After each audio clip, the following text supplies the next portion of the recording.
a glass of ice water exploded across a woman's face. She froze. Water dripped from her chin and from her hair.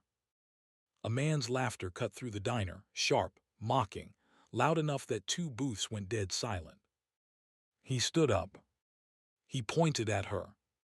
He snapped his fingers. He told her to clean it up.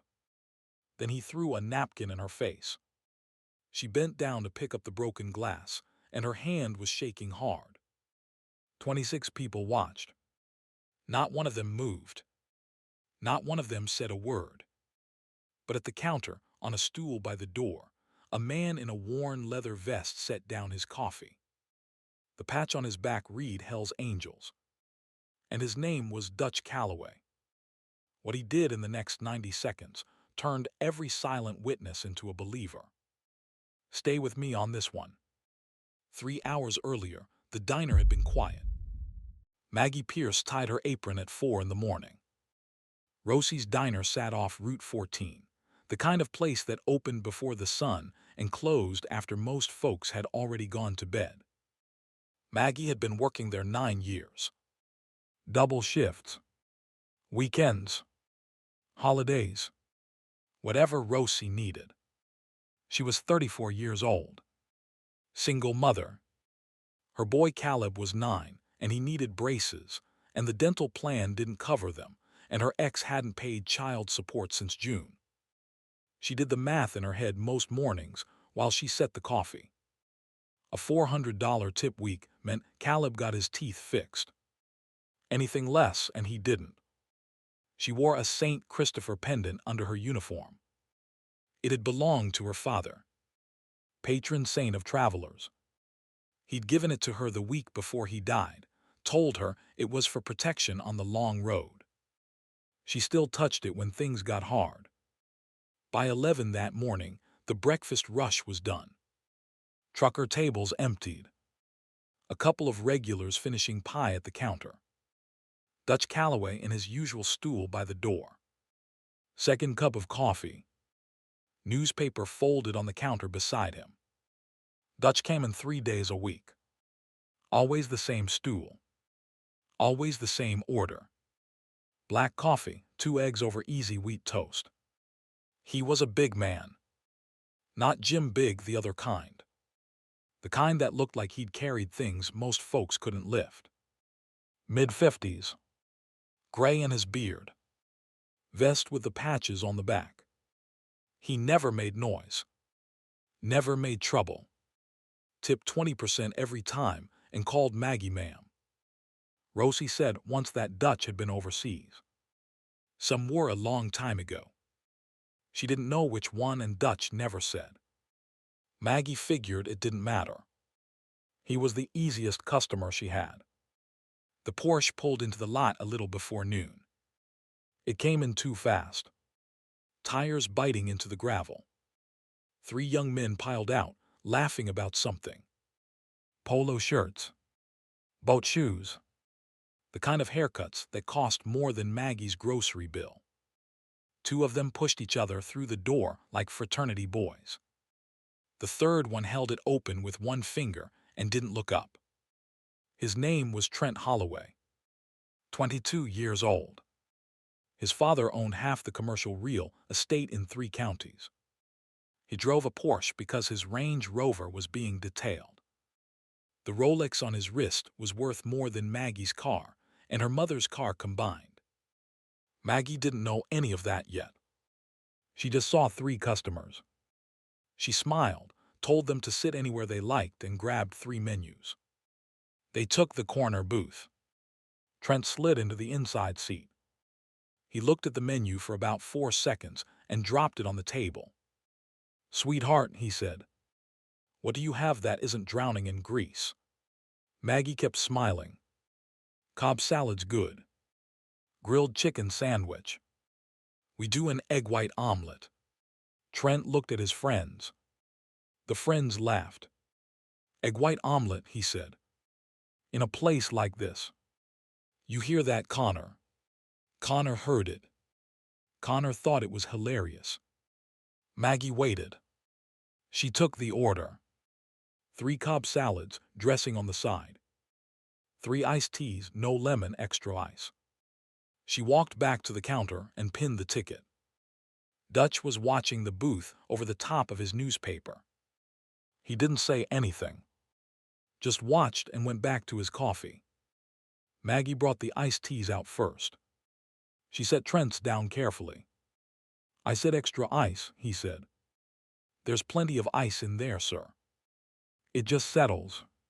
Trent picked up the glass. He looked at her. Then he tilted it. The ice tipped onto the table. The tea spilled across the menu and onto Trent's pants. His friends went still. "Now look what you did," Trent said. Maggie's face went hot. "Sir, you spilled that on me." "I didn't, sir." "Are you calling me a liar?" Maggie looked at the table. The glass was still in his hand. The tea was still dripping off the edge of the booth. "I'll get you a towel," she said. She turned around and walked back to the kitchen, and her hands were shaking before she even got there. She pressed them flat against the steel counter and took a breath. Rosie was washing dishes. She didn't look up. "Just give him what he wants," Rosie said. "Whatever it is. Just give it to him." Maggie came back with a clean towel and a smile she didn't feel. She handed him the towel. Trent took it without looking at her. He dropped it on the wet seat and slid out of the booth like the seat had insulted him. He stood there in the middle of the diner, staring down at the dark patch on his pants. "This is a $400 pair of pants," he said. "Sir, I'm sorry. You know what you're going to do. You're going to pay for this dry cleaning." Maggie's mouth opened. Nothing came out. "How much do you make an hour, sweetheart?" $8. "9. Tell me how much." She didn't answer. He took a step closer. "I'll wait. I don't think. Don't think. Talk." "How much?" Behind him, Connor pulled out his phone. He was filming. The other friend, the one nobody had named yet, was grinning into his hand like he was watching a show. Trent took another step. Maggie took one back. Her shoulder hit the edge of the counter. That was when the water glass came up. It happened fast. He had a fresh glass in his hand. Maggie didn't even remember him picking it up, and he flicked his wrist, and the whole thing came at her face. Ice and water and the glass too, slipping right out of his fingers and shattering against the side of her jaw. She didn't scream. She just froze. Water dripped from her chin. The St. Christopher pendant came loose from under her collar and swung against her chest. Trent stepped back like he was admiring his work. "Whoops," he said. Connor laughed. The diner went dead quiet. 26 people.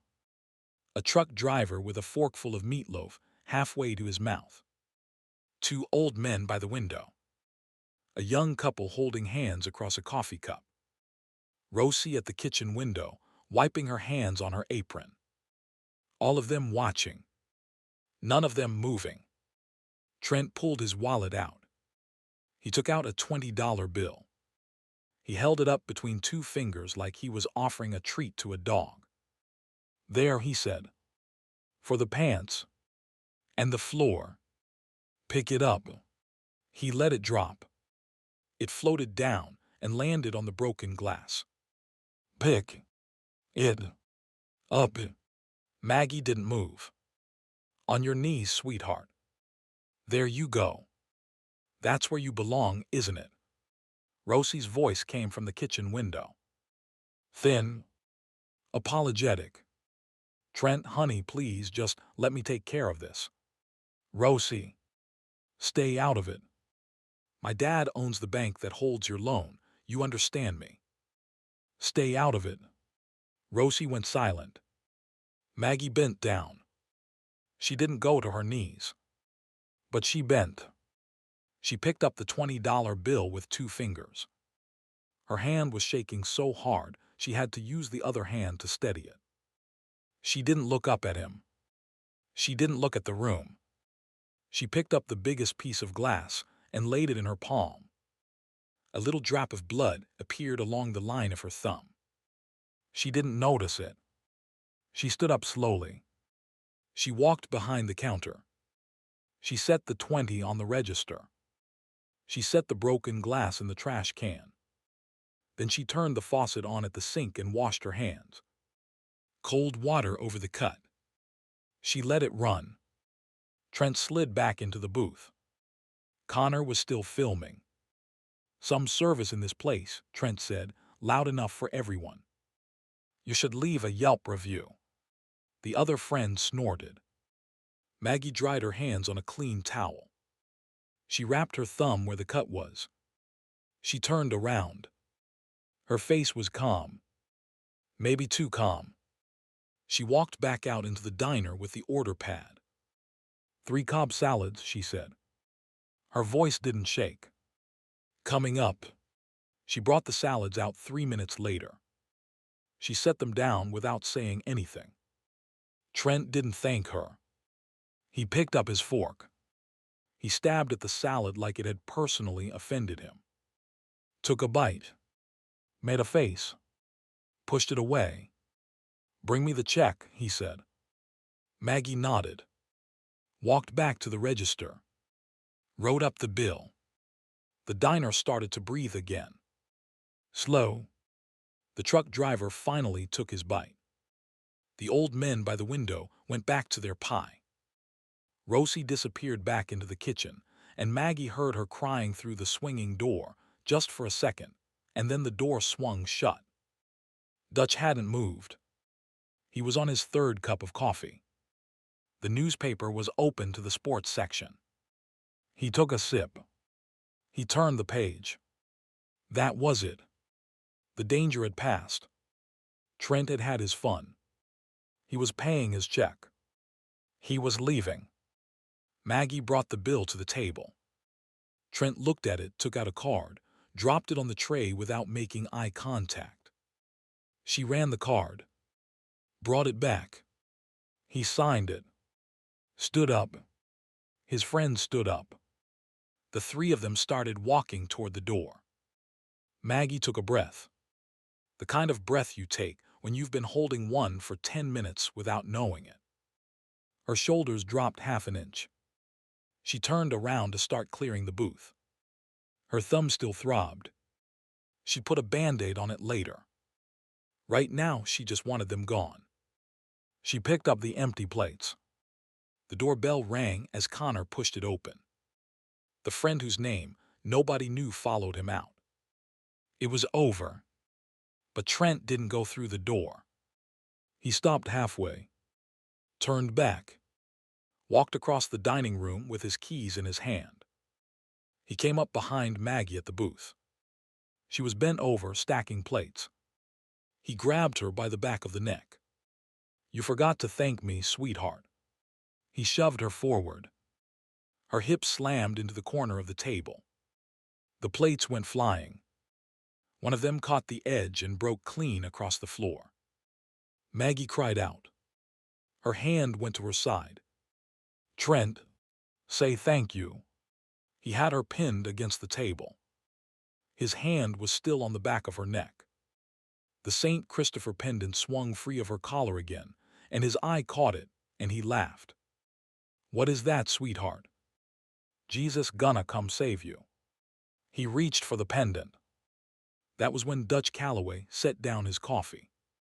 He didn't slam it down. He just set it down. The cup made a small click against the saucer. Then he folded the newspaper in half. Then in half again.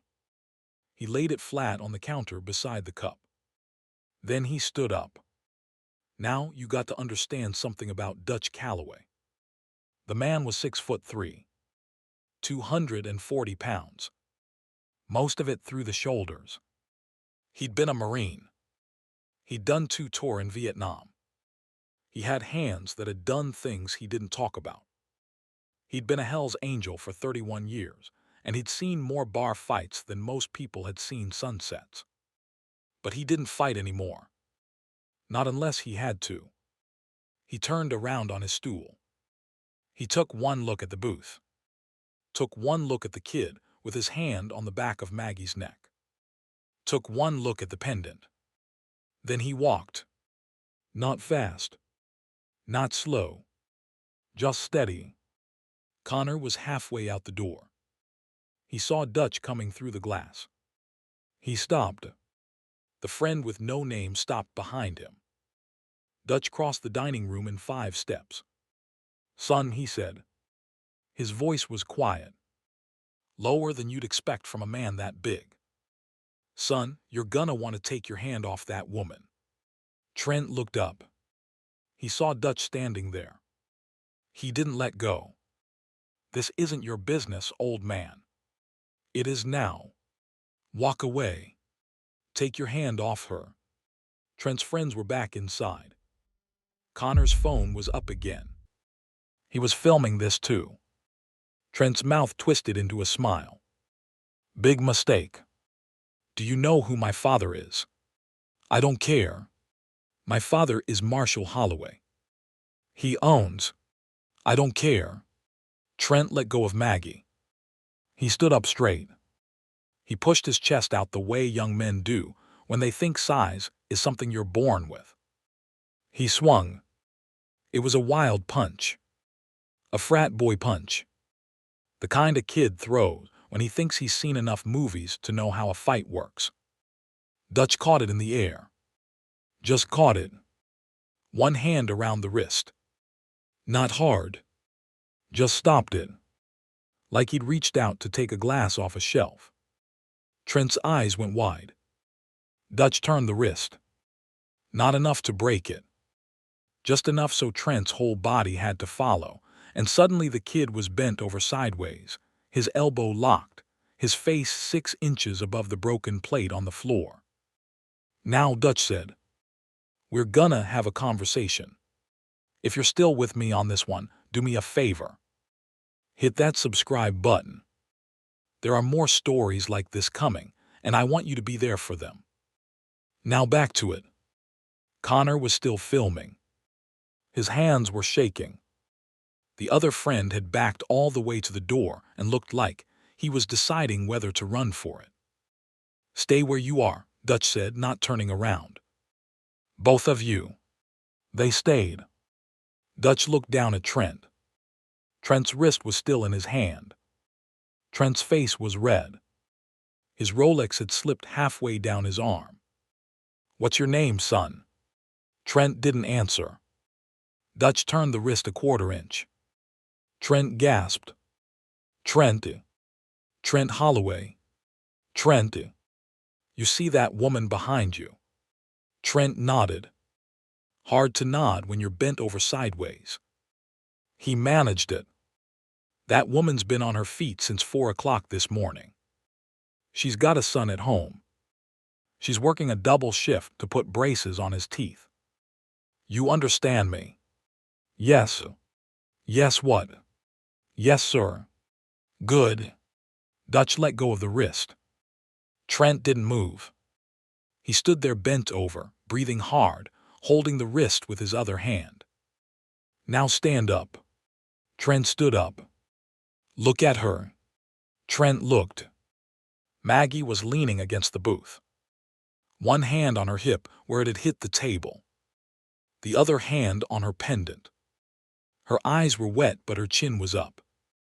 "Look at her face, son. You see what you did?" Trent saw. "You're gonna do 3 things," Dutch said. "And you're gonna do them right now, in front of everybody in this diner. You ready?" Trent didn't say anything. "I said, are you ready?" "Yes, sir." "Good. First thing." Dutch pointed at the floor. "You're gonna pick up every piece of that broken glass. With your hands. Just like you made her do." Trent stared at the floor. 3 booths over, somebody let out a low whistle. Somebody else said very quietly, "Do it." Somebody else said, "Do it, kid." Trent looked at his friends. Connor's phone was still up. Nobody was helping him. He bent down. He picked up the first piece of glass. It was a big one, the curve of the broken water glass, with a sharp white edge. He held it gingerly between two fingers. Dutch watched. All of them, Dutch said. There was glass scattered across maybe 4 feet of linoleum. Some pieces were tiny. Slivers. The kind that catch the light when you sweep. Trent went down on one knee. Then both knees. He started picking up the slivers one by one. His hand was shaking now. Not the way Maggie's had shaken. A different kind of shaking. The kind that comes when a man realizes the floor he's kneeling on is the same floor he made somebody else kneel on 20 minutes ago. He cut himself on the third piece. A bright line opened across the side of his thumb. Blood ran down into his palm. Maggie reached behind the counter and got a clean towel. She walked over and held it out to him. Trent looked up at her. He didn't take it. He shook his head. Just once. Just a small motion. I'll do it without, he said. Maggie set the towel down on the table. He kept picking. Slow. Careful. Blood smearing on the linoleum and getting wiped up with each new piece. His friends watched. The whole diner watched. Connor's phone watched. When he had every piece in his palm, he stood up. He walked over to the trash can behind the counter. He let the glass fall in. He stood there with his bloody hand for a second. Then he turned around. Second thing, Dutch said. Trent waited. You're gonna apologize to this woman. You're gonna look her in the eye and say her name when you do it. You don't know her name. You go back over there and you read her name tag. And then you say it. Like she's a person. Trent walked back over to Maggie. He looked at the name tag pinned above her heart. Plastic. White. Blue letters. Maggie. Yes. I'm sorry. His voice broke on the last word. He didn't try to hide it. He didn't try to play it off. I'm sorry, Maggie. I'm sorry for what I said. I'm sorry for the water. I'm sorry I touched you. Maggie looked at him. She didn't say anything. She didn't have to. Her face was steady now. The shaking had gone out of her. She nodded. Just one nod. Trent let out a breath like he'd been holding it for a year. Third thing, Dutch said. Trent turned around. Your father. Trent went pale. You said your father is Marshall Holloway. You said he owns this. He owns that. You held it over this woman's boss. That right? Yes, sir. Call him. Trent's mouth opened. Right now. There's a phone on the wall behind the counter. Rosie, that phone work. Rosie's voice came from the kitchen, small. It works. Call him, son. Tell him what you did. Tell him there's a video of it. Tell him you assaulted a working woman in a public place in front of 20 witnesses, and that I'm standing here making sure you call. Use his lawyer. Use whatever you got. Trent didn't move. What's the matter, son? Thought your daddy was gonna save you. Trent looked at his friends. Connor lowered the phone for the first time. Connor was already shaking his head. Connor was already backing toward the door. I should go, Connor said. Trent, man, I gotta go. The doorbell rang. Connor was gone. The other friend went after him a half-second later. The Porsche's engine started in the lot. Tires on gravel. They were leaving him. Trent watched them go. He turned back to Dutch. His face had changed. The smirk was gone.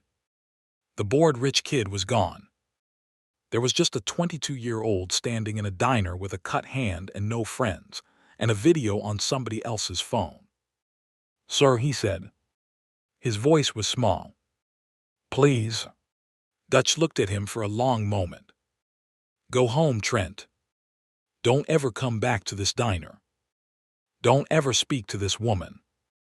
If I hear you so much as drove past this place, we're gonna have another conversation. And it won't go this gentle. Trent nodded. He walked to the door.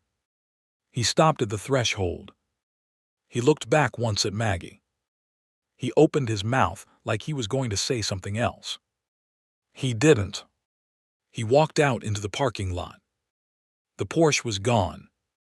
He stood there in the gravel with his cut hand and his expensive watch and nowhere to go. After a minute, he started walking toward the road. The bell on the door stopped ringing. The diner was very quiet. Then somebody clapped.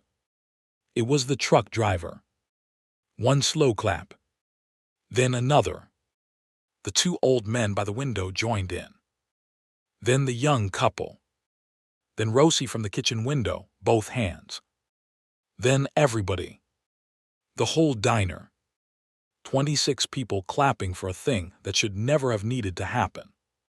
Maggie put both hands over her face. She started to cry. Not loud. Not big. Just the kind of crying you do when you've been holding everything in for too long, and somebody finally tells you it's okay to put it down. Dutch walked over to her. Slow. He stopped a respectful distance away. You all right, ma'am? She nodded into her hands. Then she nodded again. Then she lowered her hands and looked at him, and said thank you in a voice that didn't sound like words so much as a breath shaped like words. Dutch nodded back. He didn't say you're welcome. Some men don't. The truck driver came up to the counter. He pulled out his wallet. He took out a 50 and put it on the counter and slid it toward Maggie. For your boy's teeth, he said. The young couple did the same. $20. The old men by the window emptied their wallets, 2 crumpled 20s and a handful of 5s. Even the woman in the back booth, the one Maggie hadn't even talked to yet, came over with a $100 bill folded in half. My granddaughter waits tables, she said. You take this. You go buy that boy whatever he needs. Maggie tried to say no. Nobody listened to her. The money kept piling up on the counter. Rosie came out of the kitchen. Her face was red and wet. She walked straight to Maggie and put both arms around her without saying a word, and held on for a long time. Honey, Rosie said finally. Honey, you go home. You go home right now. I'm closing up early. I'm closing up just for today. You hear me? Go home to your boy. Maggie laughed a little. A wet laugh. Rosie, you can't close in the middle of. I can do whatever I want. I own this place. Go. Maggie hung up her apron. She counted the money on the counter while Rosie watched. $437. Plus what Dutch left. Because Dutch left a $100 bill folded under his coffee cup. He always left 20%. Today he left 100. He didn't say anything about it. He just put on his vest and walked toward the door. Maggie ran after him. She caught him in the parking lot, halfway to his bike. Mr. Calloway. He turned around. I don't know how to thank you. He looked at her for a second. Then he looked at the gravel. Then at the bike. Then back at her. My mama waited tables, he said. 40 years. Truck stop on the I-95. She came home with sore feet every night of my childhood. I watched men talk to her the way that boy talked to you. I was too small to do anything about it. He shrugged. I'm not too small anymore. He started to turn toward the bike. Then he stopped. That pendant, he said. St. Christopher. Maggie touched it. My pop gave it to me. Good pop. Yes, sir. Dutch nodded. You keep that close, ma'am. Long road ahead. He swung a leg over the bike. The engine came up loud and steady. He put on his gloves. He gave her one nod, just one, and rode out of the lot and onto the road and was gone. Maggie stood in the parking lot with her apron in her hand and $437 in her pocket, and the sun coming down through the trees on the other side of Route 14. She touched the St. Christopher again. She closed her hand around it. She walked to her car. She got in. She sat there for a minute with the keys in her lap. She wasn't shaking anymore. The video Connor filmed went up on the internet that night. It went viral in about 6 hours. By morning, 3 news channels had picked it up. By the next afternoon, Marshall Holloway's company had released a statement saying his son was no longer associated with any of the family businesses pending a personal evaluation. The Rolex got auctioned for charity, though nobody ever quite figured out how that happened. Maggie went back to work the day after. Same shift. Same apron. Same St. Christopher. But Dutch's stool by the door was empty for a week. And then on the 8th day, the bell rang at 4 in the morning, and there he was, ordering black coffee and 2 eggs over easy and wheat toast, like nothing had ever happened. He sat there with his newspaper. Maggie poured the coffee. He nodded. Some men carry a quiet kind of strength. Not the kind that needs to be explained. The kind you only see when somebody else needs it. The kind that walks across a diner in 5 steps and folds a newspaper before it does. The kind you hope is sitting at the counter on the day everything goes wrong.